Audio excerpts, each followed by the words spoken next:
In October of 2010, a 23-year-old geology student from Reno, Diana Houston, set out to visit an old mine that university records described as closed, filled in, and dangerous.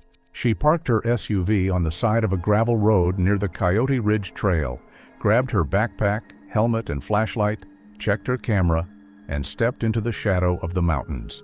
7 years later, the silence of the mine finally broke. In August of 2017, the miners crawled under a rockfall and saw a rusty trolley stuck between boulders in the dark dead end of the Silver Ghost, as the mine was called. They shone a light inside, and the lanterns caught a human silhouette. A skeleton was sitting in the trolley. It still had pieces of the blue jacket that Diana had once worn. A torn backpack lay next to it. The position of the body was not determined by chance.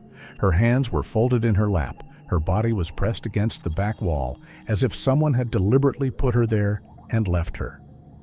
For 7 years, everyone thought she had disappeared in a storm.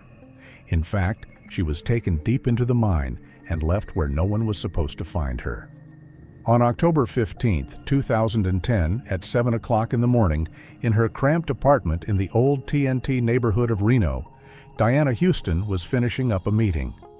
On the table were open maps of the Diablo Mountains, and next to them a notebook with the archival coordinates she had found a few days earlier in the university library. On the shelves were geological specimens, which she had labeled in small, neat handwriting.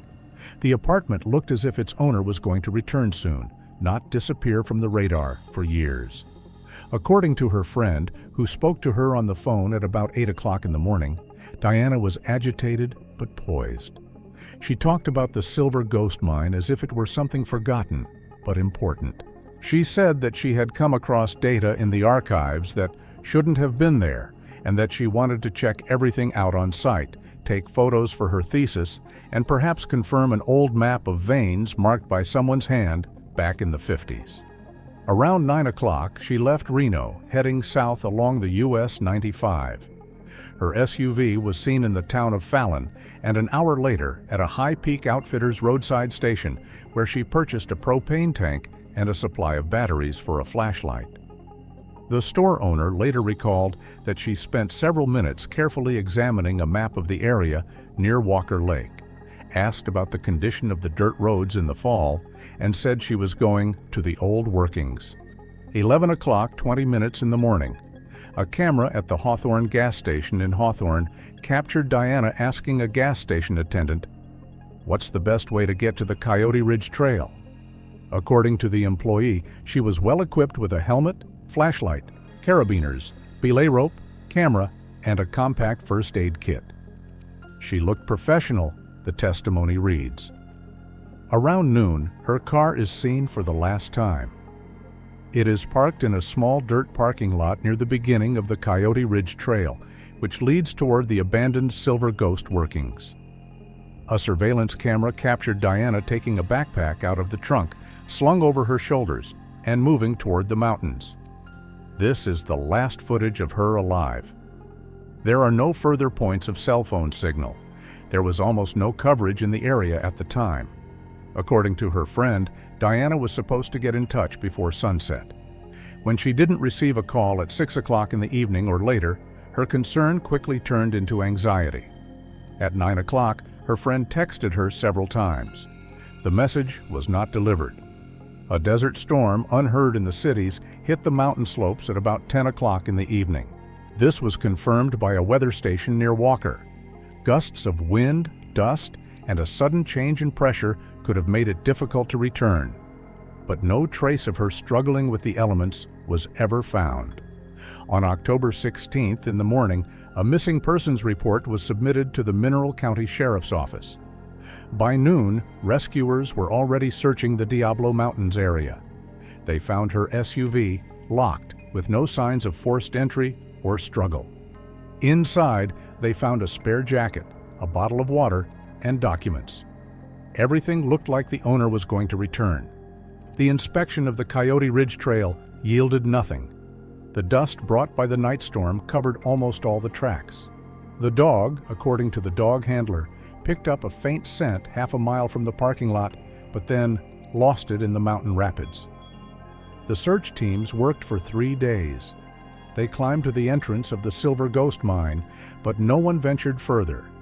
The passage was partially blocked, the air was stagnant in the narrow crevices, and motion sensors recorded small collapses.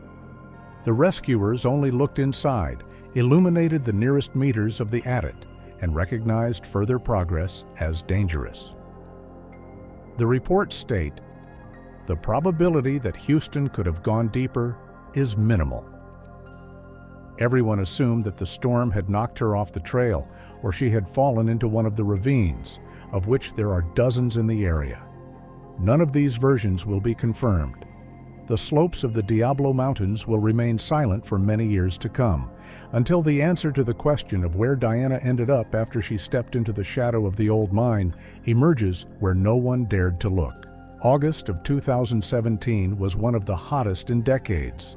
Weather stations around the dried-up Walker Lake recorded temperatures that the locals called desert breath. The water had receded so far from the former shoreline that it exposed old metal boxes, broken wooden structures, and garbage piles from the 40s. The ground was cracked and the air above it shivered, as if the lake was boiling from heat rather than drought. It was at this time that 3 Hawthorne residents, lovers of old artifacts, decided to take advantage of the conditions. According to one of them, they had long been planning to walk through the forgotten workings in the Diablo Mountains. They were not professional prospectors, but rather enthusiasts looking for nails, wreckage of trolleys, coins, or mineshaft markers. The story of Diana Houston's disappearance was unknown to them. They worked with maps from the 50s and lists of mothballed workings. On August 5th, they went to the northern slopes of the Diablo Mountains.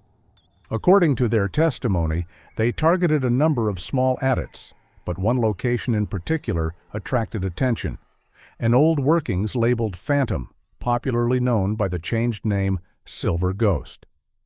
Due to the drought, landslides inside the adit partially collapsed, opening up places that were previously inaccessible.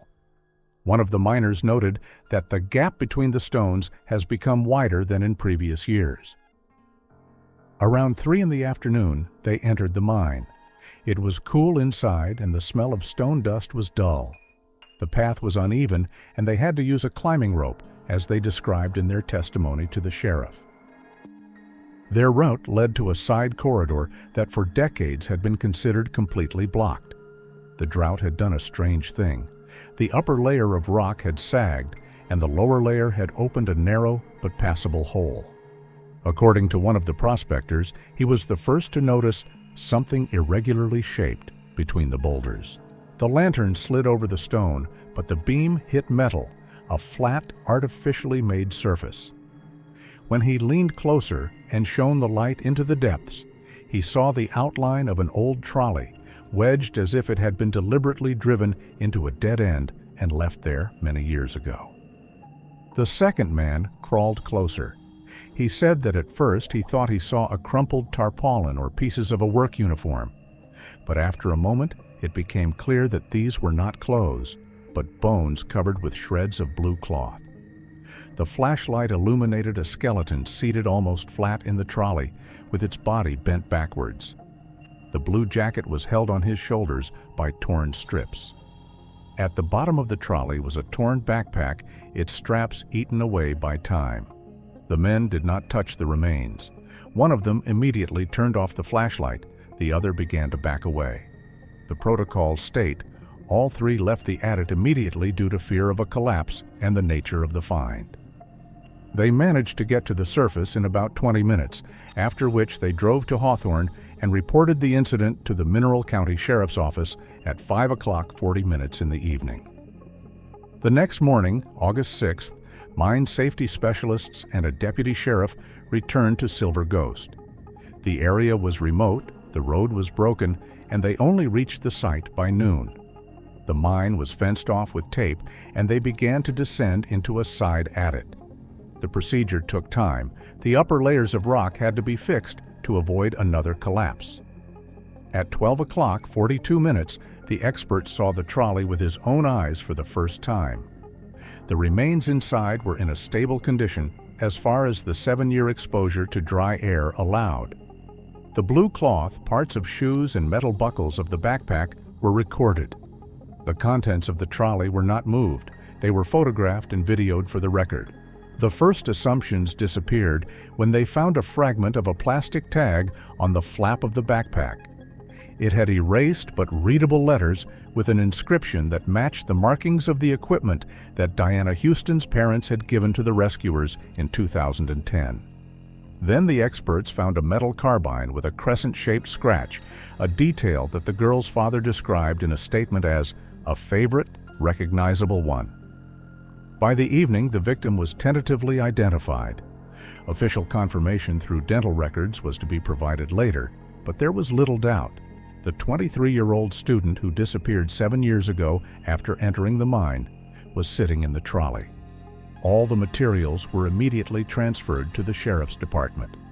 The status of the case was changed from disappearance under unexplained circumstances to investigation of a death with signs of foul play.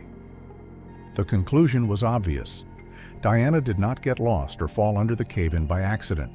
Someone took her deep into the Silver Ghost, put her in a trolley, and left her there. It was the August drought, which exposed parts of Walker Lake and changed the soil structure in the Diablo Mountains, that shifted the rock enough to make the old passage accessible. Without this, its remains might have remained in the dark for decades, and the answer might never have emerged. On the morning of August 7, 2017, when the Mineral County Sheriff's Office confirmed that the remains found in the Silver Ghost were those of a woman in her mid-20s, Detective Mike Ross received a phone call he hadn't wanted to hear in years. He was the one who investigated the disappearance of Diana Houston in 2010. Now, 7 years after the fruitless search, he was asked to come to the scene of the body. Ross had already been preparing his retirement papers, but the news forced him to take up the case again. According to his colleagues, he arrived at the mine around 11 o'clock in the morning. The sun was high, the shadow from the mountains was short, and the heat was so hot that the air above the sand was pulsating. 2 service pickup trucks, another rescue vehicle, and a forensic van were parked in the driveway. Ross walked past the tape that fenced off the area, signed the access log, and headed straight for the entrance to the adit. Working inside was dangerous. The mine remained unstable even after partial reinforcements. Mine safety specialists were installing metal struts, securing the ceiling, and fixing the points where the rock could slide at any time. The temperature inside was much lower than outside, but the dust was so thick that it had to be dispersed by fans. Everyone working in the adit wore helmets and respirators. The car was standing exactly as described by the miners. The forensic experts did not touch the remains until all measurements were completed. At 1 o'clock in the afternoon, they began the extraction procedure. First, they recorded the position of the skeleton. The torso was tilted back, the legs were slightly bent, and the hands were placed on the knees. Forensic experts immediately noted that this position could not be explained by an accidental fall. The body had been planted, and it was done deliberately. While the work was going on inside, another, no less difficult scene took place outside. Diana's parents arrived at the sheriff's office. They had been notified of the discovery the night before, but official identification required dental records. Their arrival is described in the report as emotionally difficult but restrained. Diane's mother passed on the information to a dentist in Reno, and it took several hours for experts to run the match. In the evening, they confirmed that it was Diana Houston who had been found. At the same time, Ross returned to the mine to examine the items lying near the trolley. Among them was a torn backpack. It was removed separately so as not to dislodge the wreckage of the trolley. The contents of the backpack were in poor condition. The fabric was spreading in your hands, and the zippers were only holding on to pieces of thread. There was no wallet, phone, or camera inside, which Diana used during her field trips. These missing items were the first warning signs that something was wrong with the disappearance. But the main discovery was a small piece of cardboard, a crumpled business card stuffed into one of the inside pockets of her backpack. It barely bore the logo of Sierra Ventures, a private geological consulting firm based in Nevada. Ross carefully examined the business card without touching it with his bare hands. It was too deep inside the backpack to have been there by accident, and it didn't belong to the university, the library, or any organization with which Diana had officially worked. The forensic team recorded the discovery in the report, noting that the card was not as badly damaged as the other items. This could indicate that it was put there later when the backpack was already damaged. The specialist who took the photos wrote in his report, "It seems that the pocket was opened after the straps of the backpack were torn."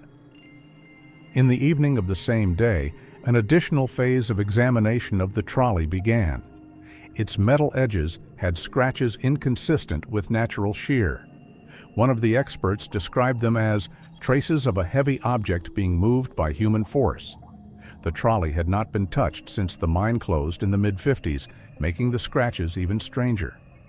The report indicated that the rock around it had been shifted as if it had been deliberately pushed back, creating a narrow corridor to a dead-end branch. Detective Ross spent a long time that evening reviewing old case files. In 2010, he wrote in his report that the likelihood of Houston being inside the deep tunnels is minimal. Now he had proof that she had not just gone in there on her own, but had been led to a side workings that were considered impassable at the time. The business card was the first real clue in 7 years. It did not provide answers, but it hinted at a direction in which someone might have worked before, or was looking for something that might be of interest to a person interested in commercial geology, not a student. All the events of August and early September were documented as accurately as possible. Every movement of the trolley, every rock sample, every piece of cloth was recorded in the protocols. Diana Houston was no longer a missing person. She was a victim. And for the first time in 7 years, there was something in the case that could lead to the person who left her in the dark, dead end of the mine, planted in the way they planted not the lost, but those who were to be found only many years later. September of 2017 in Mineral County began with an abrupt transition from heat to dry, almost windless cold. For Detective Mike Ross, this meant one thing: time was running out. Any traces that might have survived the Silver Ghost were gathering dust faster and faster, and witnesses who could be found 7 years after the events were forgetting details. But one thing remained unambiguous: the backpack with the business card. It was this backpack that made the investigation move not at random, but in a clearly defined direction. The first step was to establish the role of Sierra Ventures, whose logo was on the card. The day after the seizure of the physical evidence, Ross and his partner drove to the company's office in Reno. The building was small, a 2-story block with several rented offices. According to the receptionist, the company specialized in geological consulting, site evaluation, analysis of old mining areas, and mapping of prospective veins. They found what they were looking for in the company's logbook. Diana Houston had indeed been working with Sierra Ventures in the months before her disappearance, formerly as a freelancer who performed small research tasks for reports. The head of the company, Robert Wayne, confirmed this in a conversation with investigators, which was later noted in the report. According to Wayne, Diana was allegedly analyzing archival documents and old mine plans in the Diablo Mountains area. Wayne claimed that the tasks were routine and did not involve field trips. But the documentary records did not match his claim. The schedule indicated that she was to make a field trip to verify actual coordinates. When asked about other employees who might have been in contact with Diana, Wayne named a name that has not been in the case since her disappearance: the company's chief geologist, Gregory Shaw. He was the one who processed the results that Diana sent. He was the one who made changes to her reports and sometimes asked for additional measurements. Company records indicate that after the day she disappeared, Shaw suddenly stopped coming to work, citing illness. A few weeks later, he submitted his resignation. Since then, Sierra Ventures has not had any contact with him. This was the first significant development. Ross began to reconstruct the contacts between Diana and Shaw from company records. According to several employees interviewed during September, Shaw was withdrawn, overly meticulous, almost obsessed with precision in geological measurements. He was sometimes referred to as the one who doesn't make mistakes. One of his employees recalled that during a meeting, Shaw reacted nervously when Diana questioned the accuracy of an old mine map, saying, allegedly, "You're underestimating what's hidden down there." This was recorded as an indirect sign of a possible conflict. By mid-September, Ross had gained access to the company's project files for 2009 and 2010. These documents identified several areas of interest to Sierra Ventures. One of them was the area around the Silver Ghost. Shaw's reports contained scant notes about possible mineral displacement artifacts, a hint of a rich vein that might not have been developed in the 50s due to technical limitations. When Ross compared these records with the copy of the old map Diana had found, it became obvious. They contained the same coordinates.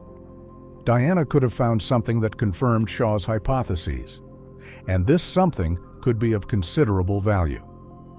Further investigation revealed that after his release, Shaw had purchased a small plot of land in Nye County near the town of Tonopah. The purchase was made in cash. According to neighbors who were later interviewed, he was rarely around, working mostly at night, and his old pickup truck was seen several times on dirt roads leading to the abandoned mines. One witness described him as a man who kept to himself and seemed to be thinking about something all the time. It was at this point that the investigation got a clear vector.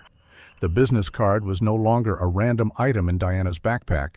It pointed to a company that had a direct interest in the area of her last route, and the trail leading to Greg Shaw was becoming too clear to ignore.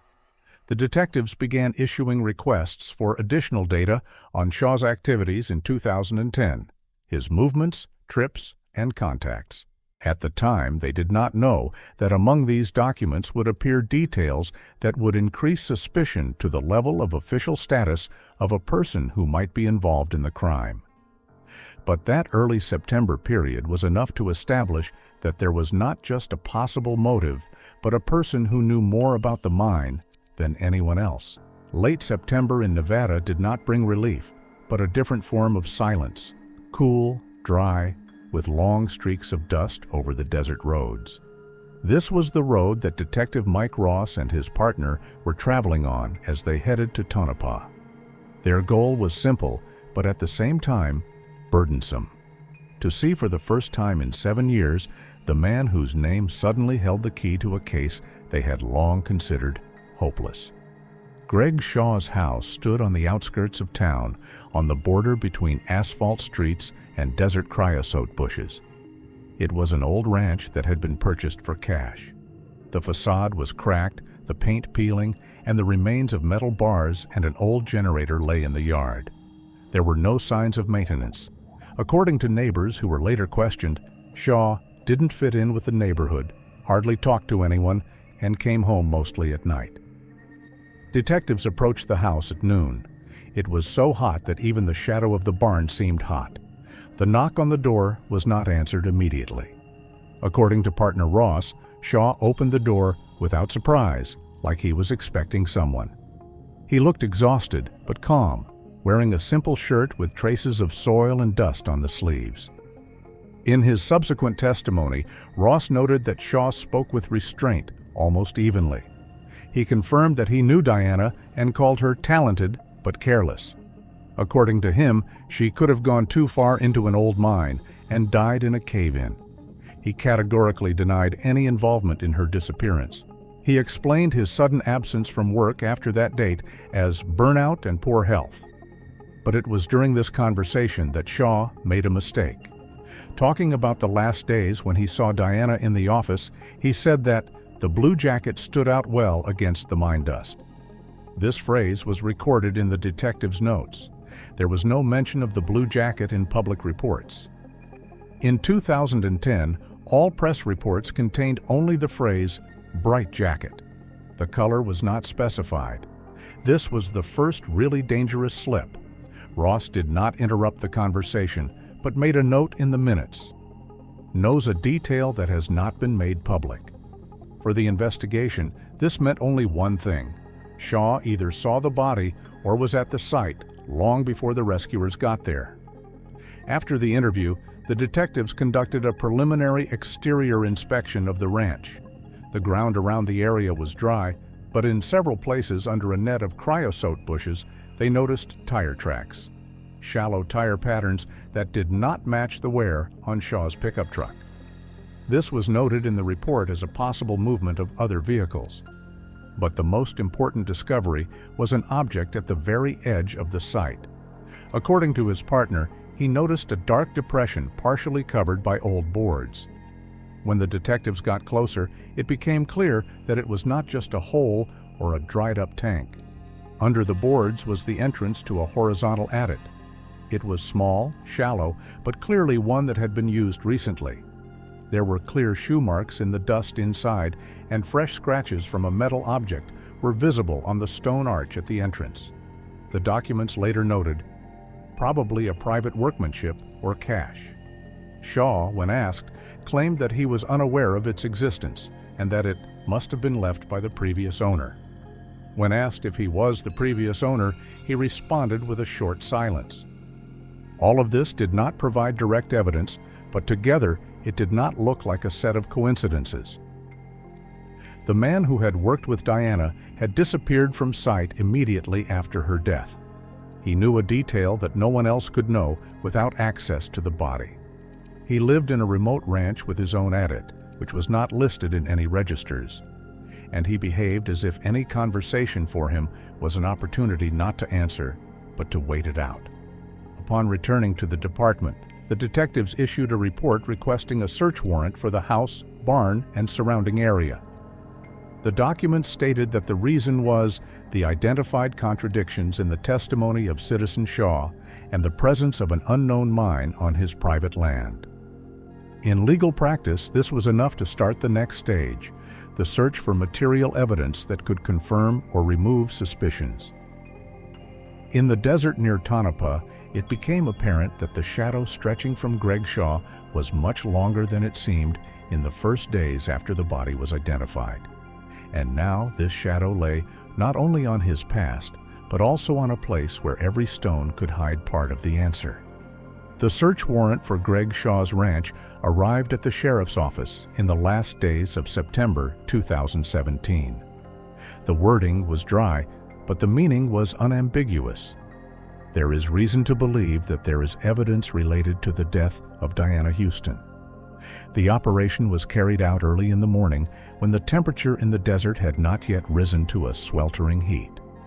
Shaw's house was as empty and aloof on the inside as it was on the outside. 2 rooms, minimal furniture, no photographs, no personal belongings that would indicate social ties. According to the detectives, he lived as if he was trying to erase his own traces before anyone started looking for them. There was only an old mattress, a table, and a few metal toolboxes. In the kitchen cabinets, there were canned food, water in cans, and dry food. No electronic devices, computers, or phones were found.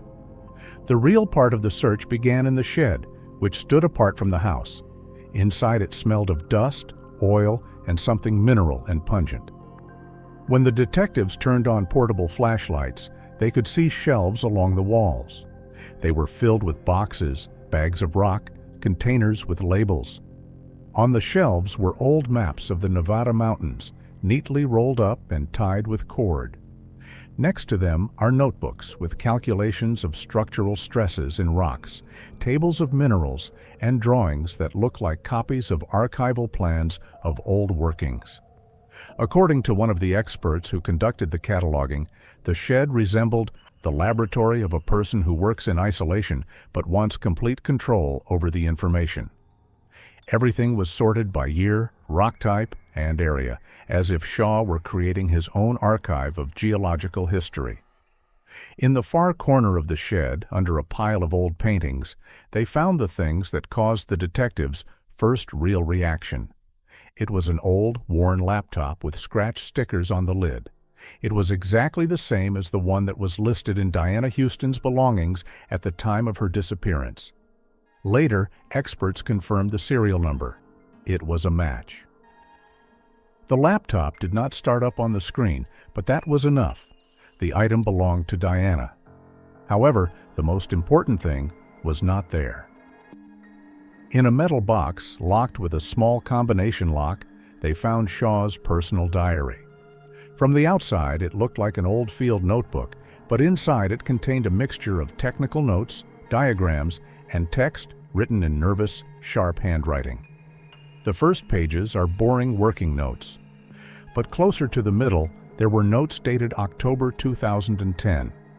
One of the experts read them aloud for the record. In these notes, Shaw described an argument with a young researcher who did not understand the true value of what he had found. He recalled that she had come across archival evidence of a rich silver vein in an old part of the Silver Ghost that had previously been thought to be exhausted. The words went on. She could have ruined everything with her recklessness. Data should belong to someone who was able to evaluate it. This phrase was recorded as indicative of the motive. At the end of the October recordings, there was a passage that the investigation called a cryptic confession. It did not contain a direct description of the events, but it felt like a clear hint. Error fixed. The data is safe. It will remain where it was looking for its silver. They deserve respect for that.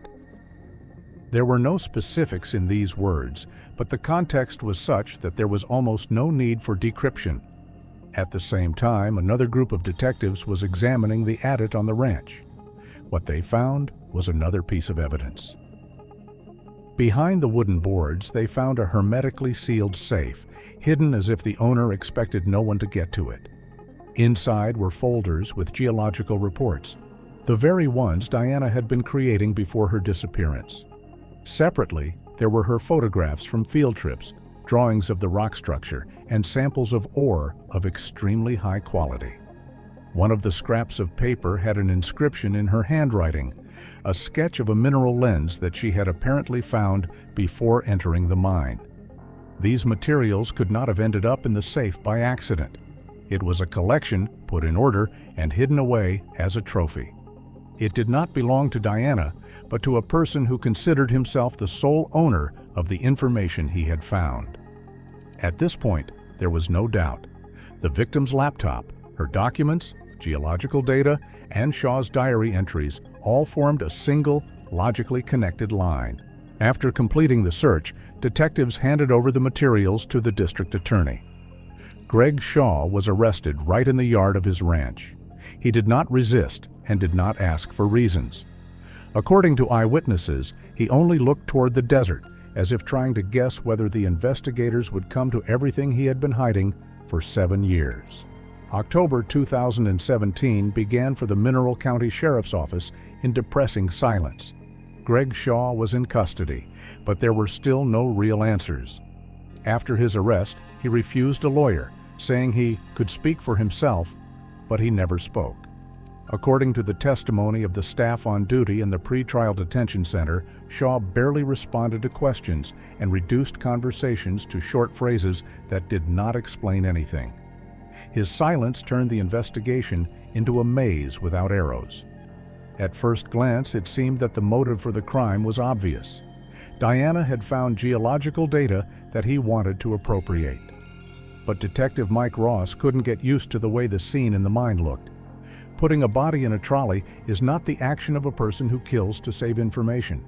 It looks more like something ritualistic, aimed not at concealing the crime, but at demonstrating a certain meaning that only the criminal himself understands. So Ross went back to Shaw's diary.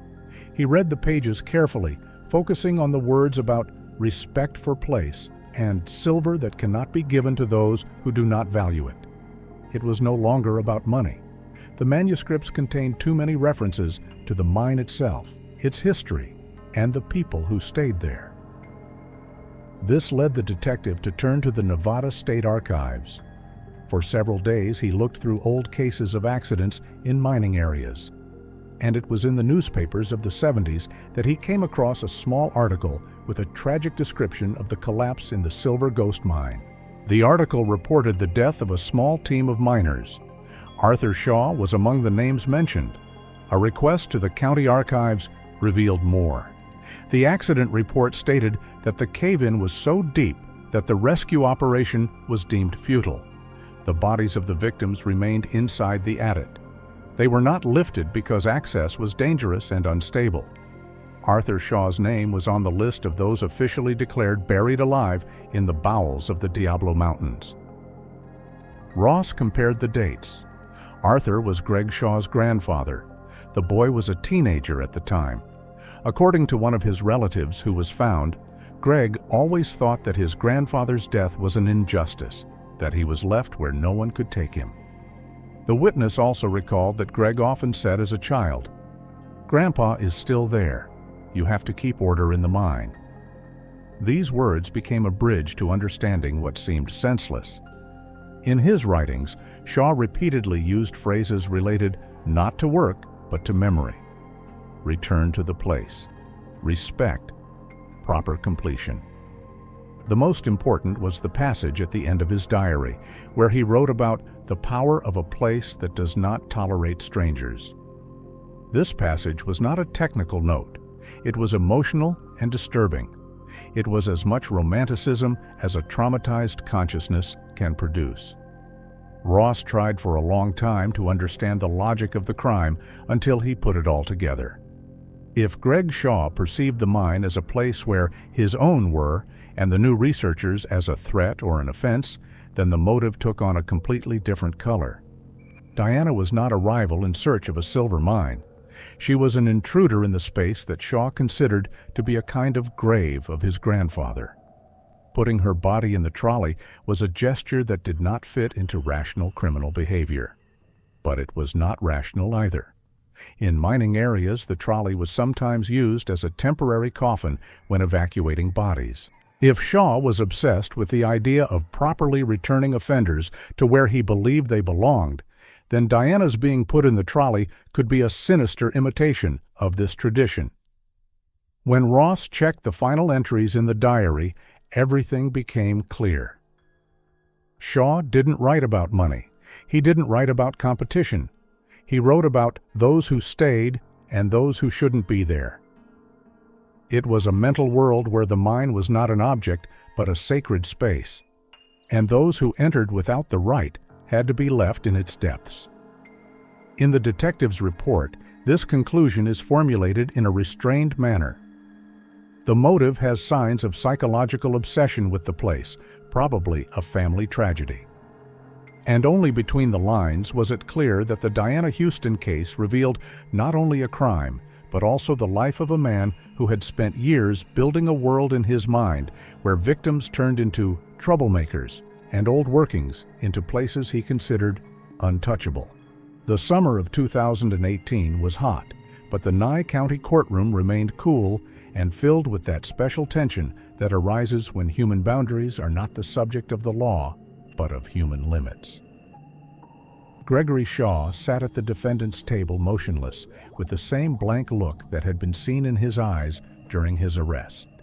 He did not try to look innocent, did not argue with the prosecutor, did not demand a new lawyer. According to journalists present at the hearings, his behavior seemed detached, as if what was happening around him was more about others than about him.